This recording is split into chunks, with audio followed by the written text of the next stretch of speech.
Hello everyone, welcome to my YouTube channel Sky English Corner. प्यारे viewers, हम पढ़ रहे हैं प्रेजेंट इंडेफिनिट टेंस और सेंटेंस है हमारा पॉजिटिव। पॉजिटिव के लिए लगते हैं दो रूल। या तो मेन वर्ब की फर्स्ट फॉर्म लगाओ और या तो मेन वर्ब की फर्स्ट फॉर्म में यस या ईएस लगाओ जब सब्जेक्ट हमारा क्या हो, थर्ड पर्सन सिंगुलर। तो प्यारे व्यूअर्स, पिछले वीडियो में हमने देखा था कि किस तरह से पॉजेसिव केस का प्रयोग हम करते हैं पजेशन बताने के लिए, अर्थात अगर आई के साथ माई का प्रयोग हो तो वहाँ माई का अर्थ मेरा ना निकलकर अपना निकलता है। आज की इस वीडियो में हम जानेंगे कि अगर डबल ऑब्जेक्ट हो किसी सेंटेंस में तब हम उसे कैसे ट्रांसलेट करें। तो आइए देखते हैं। सबसे पहले देखते हैं हम अपना स्ट्रक्चर। हमारा स्ट्रक्चर तो वही है यस बी ओ का, लेकिन आज की क्लास में हम सीखने वाले हैं अगर डबल ऑब्जेक्ट आ जाए यानी कि दो ओ हो जाए तो जो सबसे बड़ा चैलेंज होगा कि ऑब्जेक्ट हमेशा कहाँ होता है, मेन वर्ब के तुरंत बाद। लेकिन दो ऑब्जेक्ट हैं तो दोनों में से मेन वर्ब के तुरंत बाद कौन सा ऑब्जेक्ट रखें, ये दिक्कत होती है हमें। तो आइए जानते हैं हम कैसे इसको डील करेंगे। तो इसे डील करने के लिए सबसे पहले तो हमें ये पता लगाना होगा कि किसी सेंटेंस में ऑब्जेक्ट को कैसे फाइंड आउट किया जाए। यदि आप हमारी चैनल पे पहली बार विजिट कर रहे हैं तो मैं आपको रिकमेंड करूंगा कि आप हमारी वीडियो देखिए स्ट्रक्चर ऑफ सेंटेंस। वहाँ मैंने पूरी डिटेल्स में बताया है कि how to find out subject and object in a sentence. तो सबसे पहला काम है हमारा ऑब्जेक्ट को फाइंड आउट करना, यानी ऑब्जेक्ट का पता लगाना। जैसे एग्जाम्पल के लिए हमारे सामने एक सेंटेंस दिया है, वह मुझे अंग्रेजी पढ़ाता है। इसमें हमें ढूंढना है ऑब्जेक्ट। तो चलिए आइए देखते हैं कैसे ढूंढते हैं।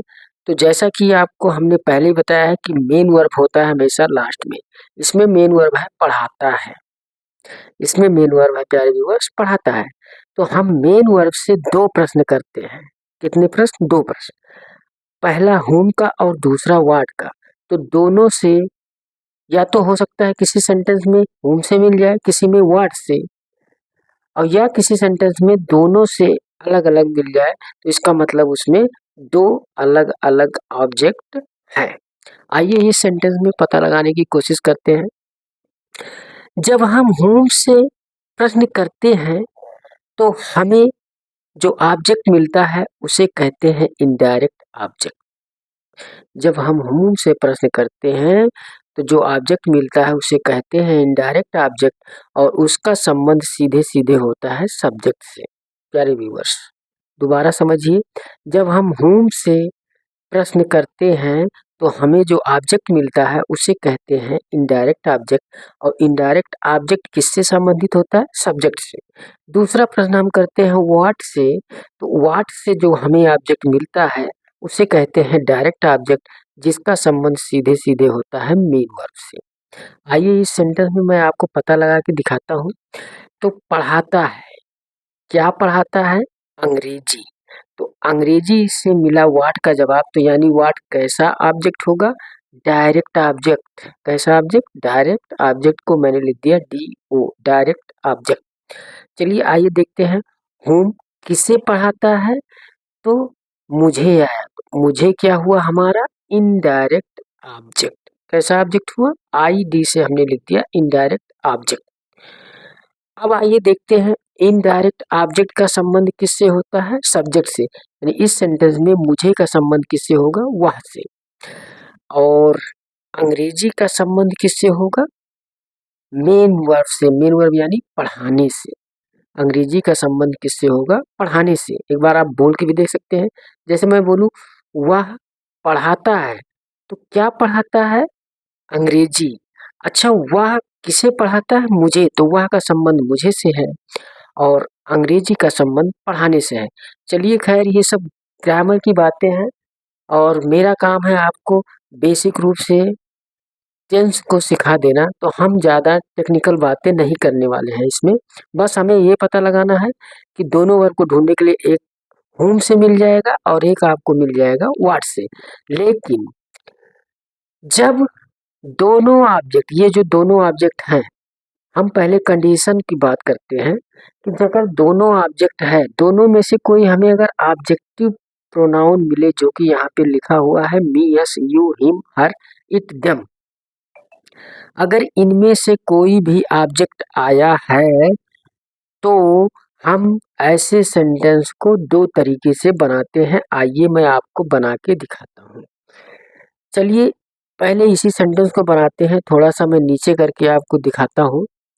जैसे ये रहा हमारा सेंटेंस, आपको दिख रहा होगा शायद, वह मुझे पढ़ाता है। चलिए तो वह की अंग्रेजी हमने लिख दिया ही, और सब्जेक्ट हो गया हमारा। सब्जेक्ट के तुरंत बाद जाते हैं मेन वर्ब पे। मेन वर्ब है हमारा टीच, और टीच में लगा देंगे ईएस क्योंकि थर्ड पर्सन सिंगुलर है, होता है ही।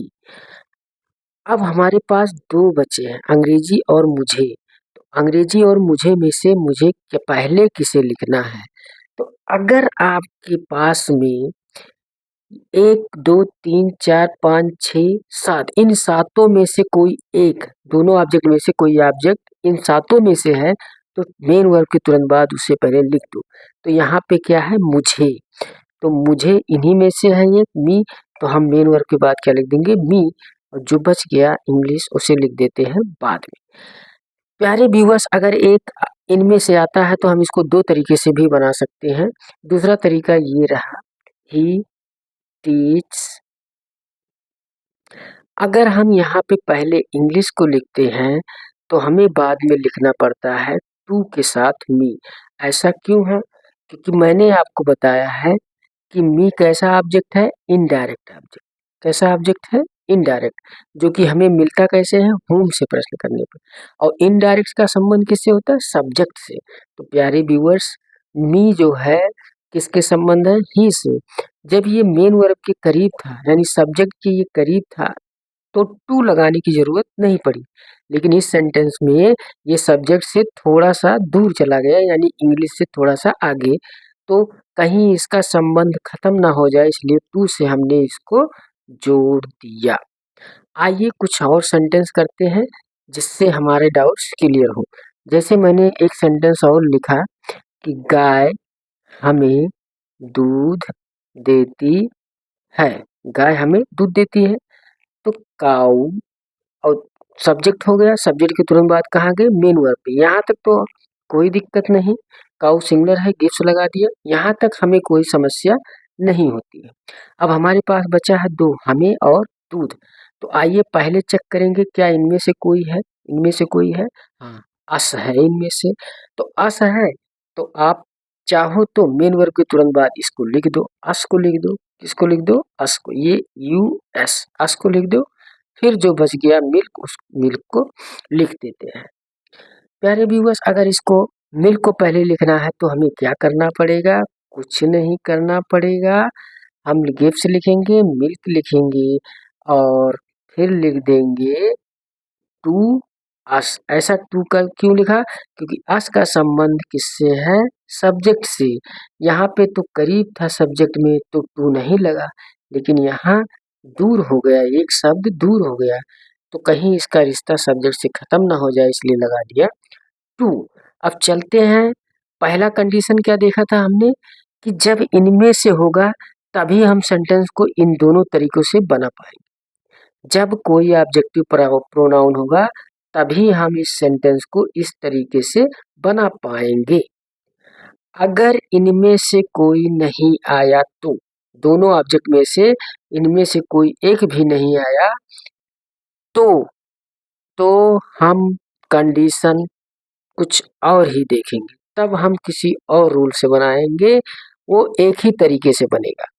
कहने का मतलब, अगर सेंटेंस में दो जो ऑब्जेक्ट दिए होंगे, एक और ये दो, इनमें से कोई भी एक अगर इस ऑब्जेक्टिव प्रोनाउन से है तो हम सेंटेंस को इस तरीके से भी बना सकते हैं, इस तरीके से भी बना सकते हैं। लेकिन अगर इन दोनों में से कोई भी इनमें से नहीं है, तब हम केवल एक ही तरीके से बनाएंगे। आइए वो तरीका मैं आपको बताता हूँ।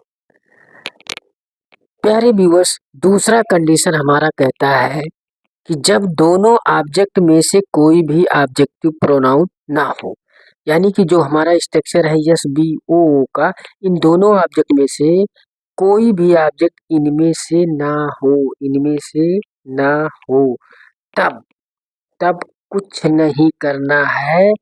तब हमें क्या करना है, व्हाट से प्रश्न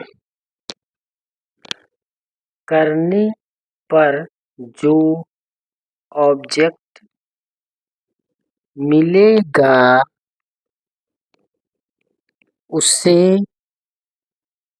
मेन वर्ब के तुरंत बाद लगा देंगे, लगा देंगे। तो ये नियम कब लगाएंगे हम, जब दोनों ऑब्जेक्ट में से कोई भी हमारा ऑब्जेक्टिव प्रोनाउन ना हो, यानी कि me, us, you, him, her, it, them में से कोई भी ना हो। ये 7 हैं। चलिए आइए देखते हैं इस सेंटेंस में। पहले तो सब्जेक्ट हो गया आई, सब्जेक्ट के तुरंत बाद मेन वर्ब होता है इज। आई के साथ यस या यस नहीं लगता है, ये मैंने आपको बता दिया है। अब हमारे पास है अंग्रेजी और है राम को। क्या इन दोनों ऑब्जेक्ट में से कोई भी इनमें से है? नहीं है। और जब नहीं है, नहीं है तो हमें क्या करना है, व्हाट से प्रश्न करना है। जो ऑब्जेक्ट आएगा उसे वर्ब के तुरंत बाद लगाना है। तो वर्ब के तुरंत बाद कौन सा ऑब्जेक्ट लगाना है, व्हाट से प्रश्न करना। तो व्हाट लगाते हैं, पढ़ाता है, क्या पढ़ाता है। तो अंग्रेजी तो हम पहले क्या लिखेंगे, मेन वर्ब के तुरंत बाद इंग्लिश, और उसके बाद जो बच जाएगा उसको टू के साथ जोड़ के लिख देंगे। तो प्यारे व्यूअर्स, अगर ऑब्जेक्टिव प्रोनाउन नहीं है तो हम बिल्कुल केवल केवल इसी तरीके से बनाएंगे। चलिए एक सेंटेंस मैं आपको और दिखाता हूँ। जैसे दूसरा सेंटेंस है, मोहन मेरे भाई को किताबें देता है। सब्जेक्ट क्या है, मोहन, हमने लिख दिया सब्जेक्ट मोहन। सब्जेक्ट के तुरंत बाद जाते हैं मेन वर्ब, देना है, देने की अंग्रेजी होती है gift. Mohan third person singular है तो लगा दिया हमने यस। यहाँ तक तो बात ठीक थी। अब है हमारे पास में एक तो किताबें है और एक है मेरे भाई को, मेरे भाई को। आपको पता है कि माई, मेरा अकेला कुछ नहीं, उसके साथ जो शब्द है जब आता है तभी वो कुछ काम करता है। तो आइए देखते हैं, यहाँ पे मेरा भाई बना है, एक ऑब्जेक्ट, और एक ऑब्जेक्ट किताबें हैं जो कि इन ऑब्जेक्टिव प्रोनाउन में नहीं है। तब जब इन ऑब्जेक्टिव प्रोनाउन में नहीं होते हैं तब हमें वर्ड से प्रश्न करना होता है। जो ऑब्जेक्ट मिलता है उसे मेन वर्ब के तुरंत बाद लगाते हैं और दूसरे के पहले टू लगाते हैं। आइए देखते हैं। तो यहाँ हम प्रश्न करते हैं देना से, मेन वर्ब से, क्या देता है, किताबें, तो हम क्या लिख देंगे, बुक्स। अब जो बच गया है उसको टू के साथ में क्या करेंगे, जोड़ देंगे। क्या बचा है, मेरा भाई, तो माई ब्रदर, माई ब्रदर।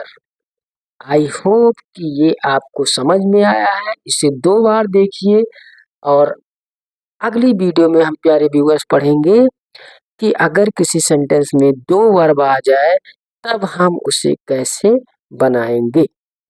आज की इस वीडियो को आप 2 बार देखिए और इससे समझने की कोशिश कीजिए। प्यारे व्यूअर्स, मैं आपका बेसिक तैयार करने में लगा हूँ, बाद में भी मैं इसे समझाता रहूँगा। एक बार ये बेस तैयार हो गया तो टेंस आपका 2 ही दिन में खत्म हो जाएगा, आपको पता भी नहीं लगेगा। आप दौड़ना शुरू कर दोगे टेंस में और ग्रामर भी आपके लिए बहुत आसान हो जाएगा। Thanks for watching this video.